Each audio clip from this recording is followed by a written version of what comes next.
पाक फौज के ज़रिए एहतमाम लाइन ऑफ कंट्रोल के इलाके वादी खिलाना में फ्री मेडिकल कैंप का इनेकाद देई मरकज़ सेहत में मुनक़द हुआ, जिसमें माहिर डॉक्टर्स, सर्जन्स, स्पेशलिस्ट ने 745 मरीज़ों, मर्दों और ख़वातीन समेत बच्चों को मुफ्त चेक करने के साथ साथ मुफ्त अद्वियात फराहम की।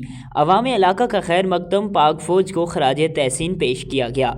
कैंप में नहायत बीमार, कमज़ोर और अरसा दराज से बीमार मरीज़ों को लाया गया, जिनकी मुकम्मल तशख़ीस की गई। ये कैंप पाक आर्मी की जानिब से ह्यूमैनिटेरियन एजुकेशन लिटरेरी प्रोग्राम और एनवायरमेंटल रिफॉर्म्स हेल्पर्स के तावन से RHC खलाना में 13 अक्टूबर को एक रोज़ के लिए लगाया गया था।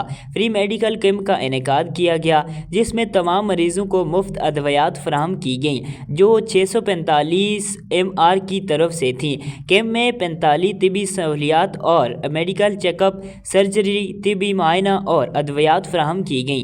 कुल 745 मरीज़ों का मुआयना किया गया, जिनमें से 185 मर्द, 275 ख़वातीन और 285 बच्चे शामिल हैं। मेडिकल कैंप मेडिकल एमरजेंसी और मुकम्मल इलाज के हवाले से मुकम्मल लेस था, ताहम कोई एमरजेंसी केस मौसूल नहीं हुआ। 745 मरीज़ों में से सिर्फ 2 मरीज़ों को मज़ीद इलाज के लिए DHQ हटिया मुंतकिल किया गया। इस कैंप सरगर्मी को मकामी आबादी की जानिब से बहुत पज़ीराई बख्शी गई। उन्होंने पाक फ़ौज और NGO का शुक्रिया अदा किया।